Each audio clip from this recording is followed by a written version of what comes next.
Okay, so so I intended to vlog this morning, but my kids woke up with the stomach flu. So tomorrow is December 1st, and I want to do Vlogmas. Don't know how that's gonna go. I mean, I have 2 weeks off in the middle of December for school, like for my school. So I'm thinking I'll be okay because I already have a couple of videos that I pre-recorded for December for Vlogmas. They're super like cool, easy, kind of like more home stuff. I have a Christmas haul and kind of like footage of us decorating with all the stuff we got. So I do have that. So yeah, anyways, the kids woke up with a stomach bug. It hit Jet more than Charlotte. Charlotte just threw up once this morning, but after that she's been fine. But Jet's thrown up about 5-6 times today. I got her some anti-nausea medicine and some Tylenol, some Pedialyte pops. So she seems to be doing a lot better. She ate some rice this morning. But I figured I would come on here right now to do some like makeup, and then I wanted to do like a Q&A. But I got like the same kind of questions. I was going to do like a mommy Q&A. So the big question that a lot of people like messaged me about prior and this time, because and it was kind of like the same people that have asked me before about breastfeeding, because I breastfed both of my kids. I had them 14 months apart, and I breastfed at each one of them. I breastfed both my kids for 1 year, like for their first year of life. They were exclusively breastfed. So I get a lot of questions on like how I like weaned them. So I figured I could just do like another kind of like get ready with me like I did the other time when I talked about the potty training. If you guys didn't see the how I potty trained my kids before 2, that'll be linked in the description bar, or you can just like go on my channel. It's like a couple videos back. So to just start off, like I said, I did breastfeed both of the kids. So I got pregnant the second time around when my oldest was 5 months old. So I was 5 months postpartum when I got pregnant the second time. So I was breastfeeding my oldest. My gynecologist told me that I should probably stop breastfeeding, just because a lot of you moms know like nipple stimulation can lead to like contractions, preterm labor, So it was important to me to breastfeed my kids. I kind of felt like, well, I'm okay. So I had a good labor I wasn't high risk or anything. I kind of like was a little salty that my gynecologist kind of like flat out told me that. He didn't really say like, it kind of like the way he said it was kind of like I needed to just stop. Like it was no option. So I didn't stop breastfeeding. I just was like, well, I'm just going to listen to my body. Like if I feel like cramps or if I feel bad or like whatever, then, you know, we'll go from there. So I had a super healthy, fine pregnancy with my second daughter, and while I was breastfeeding my oldest daughter. And I mean, I kind of feel like I always go back to like the old days, like, you know, people popped out kids like every year. So like they didn't stop breastfeeding. That's how they like kept with no periods. So I just kind of felt like I said, if I felt fine, like I was just gonna listen to my body. So that's what I did, and I was totally fine. So with my first daughter, I weaned them totally different. With Jet, I did get her like a can of formula. Like I didn't even go through like a whole can. So what I did is I got a bottle. Like she did take a bottle. So what I did was buy formula, and I started giving her like introducing her to formula. So she was about 11.5 months. So first it was the bottle, and then once she started liking the bottle, I kind of like introduced her to the formula. And then after I like tried like a million bottles, and the trick with breastfeeding babies, if you cannot find a bottle, usually it's not the bottle, usually it's you giving it to them. So you have to like leave for, go to a movie, go something, and like don't feed them before you leave. Like make sure they're gonna be hungry, and then have like your mom or your sitter or like whoever give them the bottle. And they will like do that a few times. Obviously, don't let your child starve. That's not what I'm saying. So yeah, that's what worked for us. And after they get used to it, then they should be more comfortable like taking it from you. So I gave her formula like for like 2 weeks, and then I started mixing the formula with regular milk. Gave her like regular like cow's milk, like vitamin D, like whole milk. I cringe at the thought like now, because now I'm like, I should have given her like almond milk because we don't do dairy milk. But you know, that's just being honest. That's how it happened. Started with the formula, like I said, and then I started doing like I would only do like 4-ounce bottles. Like I didn't do more than that. And obviously at the time she was eating food and like all that stuff. That helped too. Like I didn't have to give her like a ton of milk. It was mostly for like sleeping. Oh, hold on, let me back up. So the way I got her like off of the boob was that I started rocking her to sleep or putting her to sleep without the boob. Obviously she cried, obviously she didn't like that, but I would just give it to her. Like I started doing it on a schedule, because like when she was an infant, like a baby, like I would just feed her on demand. I didn't really have like a set schedule. Like a lot of people have set schedules for bottles every 3 hours or every whatever. So by the time she was like 11 months, it was already routine. Like I would, like as soon as she would wake up, she would eat. Like before, you know, when she would nap, she would eat. So every time she would nap or go to sleep or wake up in the morning, so it turned into like 3 times a day.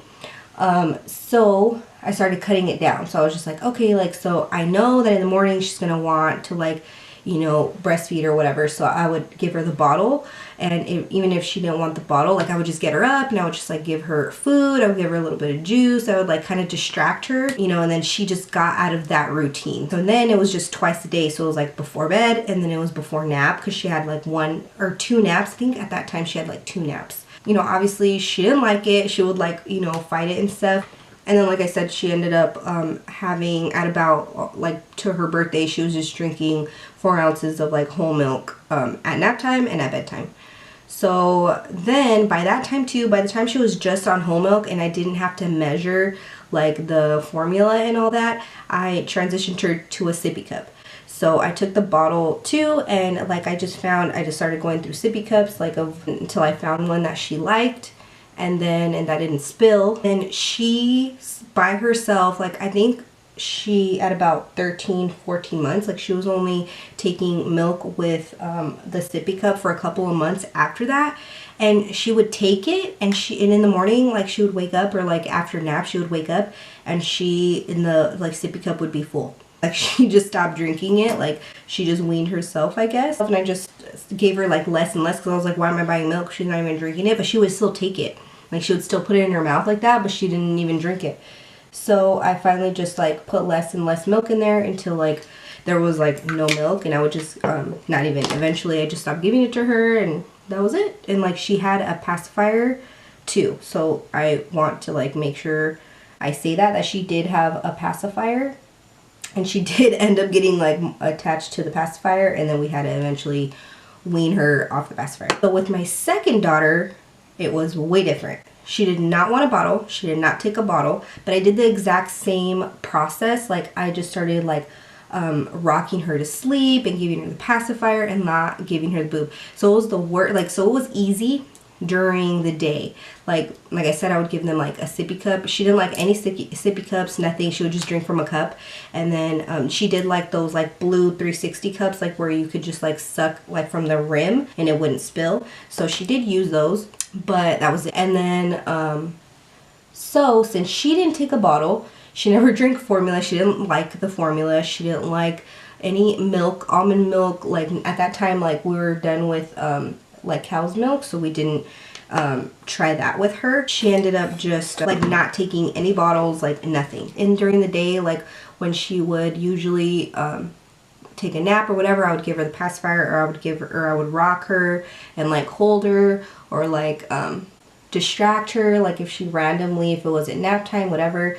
So it just was a matter of like putting in that work to just kind of like take her outside. So that's how I weaned her during the day, and then during like nap time. At night was like the worst for both of them.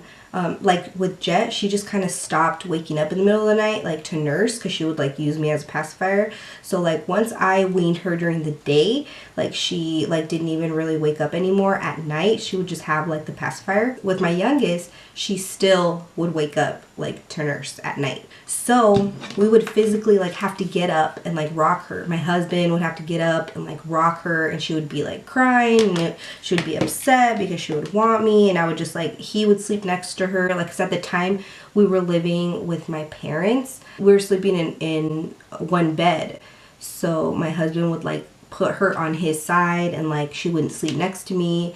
And it took about a week, I would say, like of having to get up and like rock her. And then even when he like couldn't get up, if it was during the week and he already got up already, a lot of times like I would just get up with her and like rock her, and I just would hold her and like hold her different ways, like so she wouldn't like, you know, want to like nurse.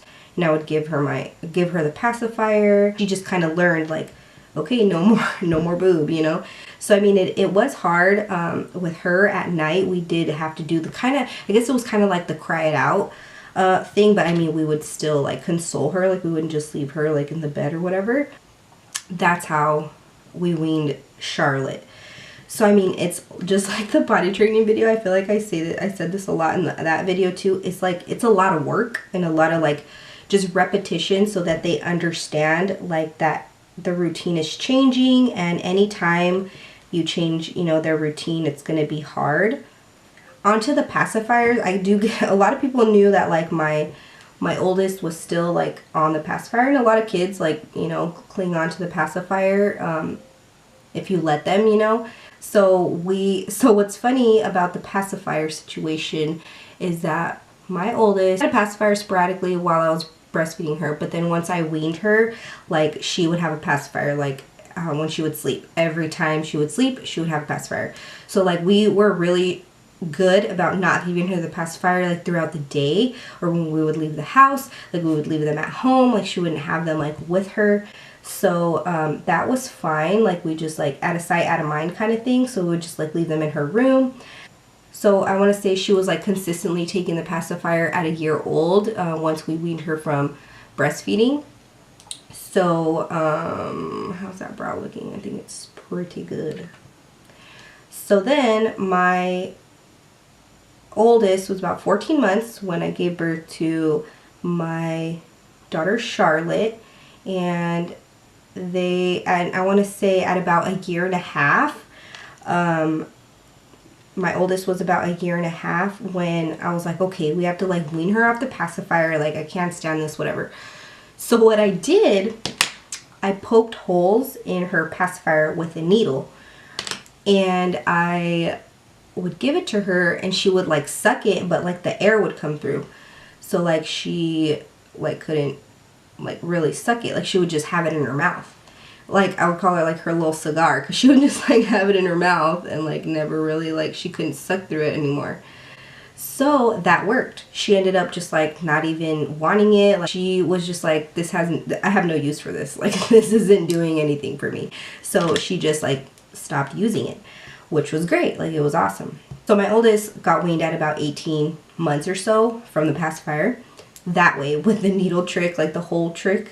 And then when my youngest, why don't I just say their names? Okay, so Jet is my oldest, Charlotte is my youngest. So when I weaned Jet at 18 months from the pacifier with the holes in the pacifier, Charlotte was like little. She was like 5 months and didn't really use a pacifier. She used like the little giraffe one with the little green like pacifier, that one. She used that one every once in a while when I wasn't breastfeeding her. Then when I weaned her at a year old from the boob, that's when she started using a pacifier, like the same, we got her the same pacifiers that Jet used to use. And Jet was like, oh, like, well, what's that? I remember that.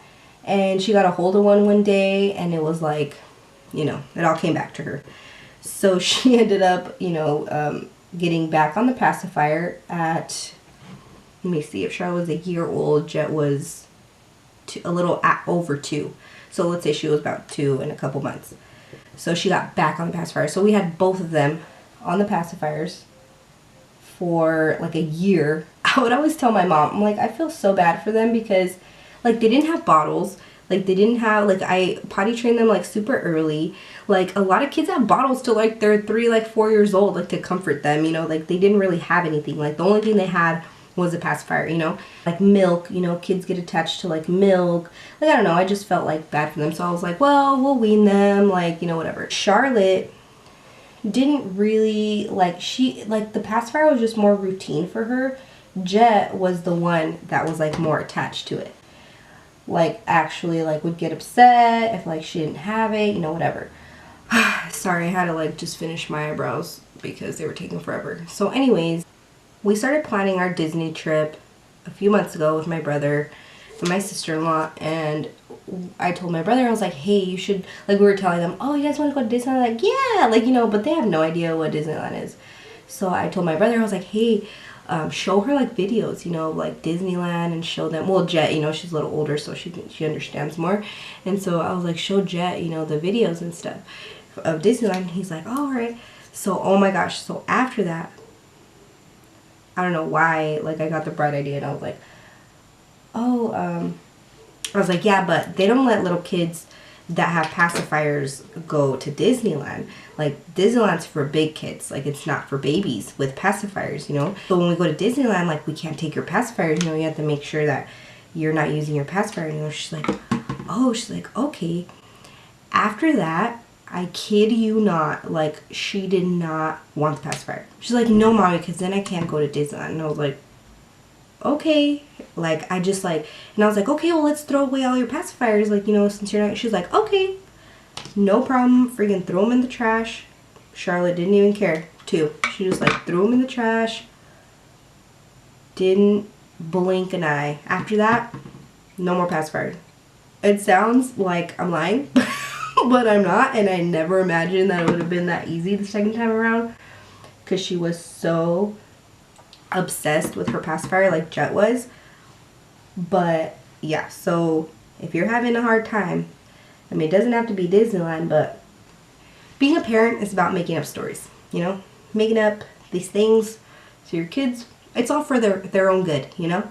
So I make up shit all the time. I'm not even kidding. Sometimes if I can't get them to eat their vegetables, I'm like, okay, well, we're not gonna be able to get to Disneyland because you're not gonna be big and strong. You're gonna get so tired when we're over there. Oh, okay, I'll eat my vegetables. Oh, I sound so horrible. But I mean, it's the truth. So yeah, they don't even, we threw them away, and they're weaned. Cause I was gonna do the whole trick again, but Disney did it. Oh, and another little thing I want to share today. I learned a lot. Living in a 2-story house now with kids vomiting. Make sure you take a few pairs of clothes downstairs, not just one, like, because they're gonna throw up again and you're gonna need to change them again. So tip number 1. Tip number 2, you know, keep a wastebasket like right next to you, like right next to you, not like over there. No, it comes out quick. And I went, and they had the stomach bug I want to say like last year. Like literally my kid, I'm so blessed. Like, I don't know what I did to deserve this. My kids do not like really get sick, honestly. Like, thank the Lord. Like, they don't really get sick. When they do, it's very short-lived. Like, they go through it really quick. But the last time they had the stomach bug, we bought them this anti-nausea medication. And it works really well. So I went to go grab another like little thing today because, like I said, it's been a while since they've been sick. So I think I might have thrown it out because it was expired. They have Pedialyte popsicles. My Thea told me about this. so you don't have to like just give them straight Pedialyte. And they're like the Otter Pops, like in the little plastics, like right there in the baby aisle. They have them, so you can like freeze those. I'm just gonna use my Carli Bybel palette. I've been using this a lot lately.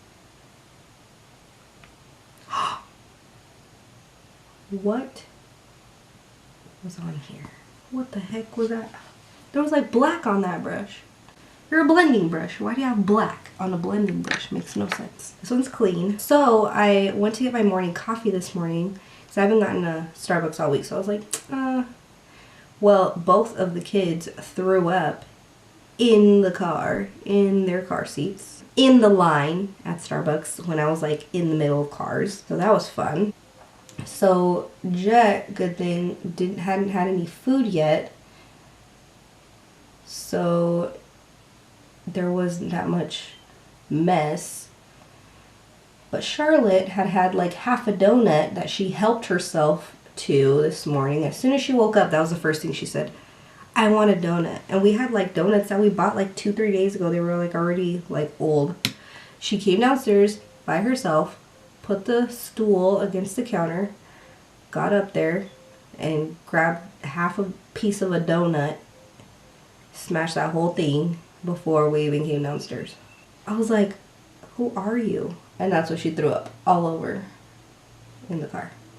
Feels so bad. I hate like when, you know, like you're just a mom and you just hate when your kids are sick. And then you think, like I was telling my cousin this morning, I'm like, it like makes me question myself as a mom. Like, did I not give them enough vegetables this month? Like, they never get sick. Why are they sick? Then they threw up all over my favorite sweater, so I had to like put this on. It was downstairs, didn't want to come upstairs for a hoodie or anything, so that's why I'm wearing this. My hair is like in mullet mode. Like my hair does this all the time since I've cut it short. Like, cause I like to do like a high pony or like I do like a high bun. So my hair usually ends up like this part doesn't like reach all the way up here. So it was weird though because Charlotte just threw up that one time in the car. So I don't know if it was the donut, because the donut was bad, or what, but she just threw up that one time and then she was like fine the rest of the day. So I didn't do any Black Friday shopping at all. I guess you could say I did just Christmas shopping, because I did like go to the store and like spend money, but I didn't really do any little shopping, even for myself. Like I was so tempted like to buy some makeup and stuff, but ¿pa qué? So yeah, I'm just gonna pop on some lashes really quick. But anyways, yeah, so it was just like a rough morning for the kids, for me, for everybody. I had a client yesterday. It was super fun. Like, I like when they just tell me, oh, do whatever you want. I'm like, don't tell me that. But I'm currently taking appointments, so if you guys live in Casa Grande, I mean, I'm always kind of taking appointments, but I feel like during the holidays I try to be less busy so that I can make sure I can get people in, because, you know, everybody has their holiday parties and even like Christmas parties and stuff for work or with friends, or they're gonna go out or like whatever, and for New Year's. And I know there's a lot of December babies. So like my husband was born on Christmas Day. He's a little baby Jesus. He's a little baby Jesus. He's a baby Jesus. I love it. I love how these lashes came out. I'm surprised. I'm pleasantly surprised. I gotta hurry before Charlotte wakes up. But anyways, I think that's all I have as far as weaning off of the boob and the pacifier. I've done them both twice. To sum it up, all kids are different. You're gonna have your easier, you know, kids and your harder kids. So I feel like any situation that you have with your kids that you're trying to like, you know, change their routine, it's always going to be hard at first, but I feel like as long as you are consistent and you stick to a plan, like you and your significant other or your sitter or your mom, whoever is like kind of like consistent every day with your kids, like share what you want to do and, you know, just tell them it's important to you, and like It's not going to work unless everyone, you know, is on the same page. It's going to be a long process if you kind of are in it by yourself kind of thing, you know, and everybody else is still giving them this and that, or not making them do, you know, whatever. And it's going to be a lot harder on you if you're the only one being consistent. Have a plan and be consistent, and everybody else be consistent. I feel like things were a little bit simpler for me in that aspect, because I'm literally my only kids like care provider, me and when my husband's home. So if I want to do something, I do it, I stick with it, and I like get it done. But I know not everyone's situations are that way, so that's definitely something you need to share with whoever helps you take care of your kids every day, because I know that's a big aspect. Consistency is key. Like even with me, when I worked at a daycare, kids would be potty trained like at daycare, and then the parents would come pick them up and be like, oh my god, that they don't do this for me, they don't do this for me, like why, what do you do different? It's like you just have to be consistent. Like we were told what to do at the daycare. It was our job to like potty train them, and then so like they knew, like the kids knew what was expected of them there, so they would just do it. But as far as like parents at home, if they let them slide and they're not really consistent, or they're, you know, they don't have one person watching them and this person doesn't, you know, keep up with it, and the other person does, they're only going to do so much, you know, they get confused. So that's the big thing with whatever you want to do with your kids. Consistency is key. Have a plan and be consistent with it and stick with it, be patient. So that's definitely something I've learned, because as soon as I start like slacking on something, right back to where it used to be. So make sure you're ready. You're mentally ready for the crying, for the, you know, situations that might come up. I haven't worn this color in forever. Wow. This is a bow and arrow by Anastasia, the Kat Von D. Does my hair look a lot better now that I did my makeup? That's what my husband tells me. He's like, your hair can be like a mess, and you just do your makeup and your hair looks like you meant it to look like that, you know? I'm like, that's the idea. Okay guys, so thank you so much for watching. I hope you guys enjoyed my experiences with weaning off of breastfeeding and the pacifier. And if you guys have any questions on anything else mommy related, I can continue to do these. I feel like I get way more mommy questions than I do about makeup, because I do get makeup questions, but I feel like those are really easy to answer. So I usually like get back to people like pretty easily with recommendations, or like, you know, just answering their questions. But like questions like these are kind of long, so I feel like in a video form while I'm doing my makeup kind of like is a lot better and easier, and like I can, you know, talk more in depth about it. So thank you guys so much for watching, and I'll see you guys in my next video. Bye.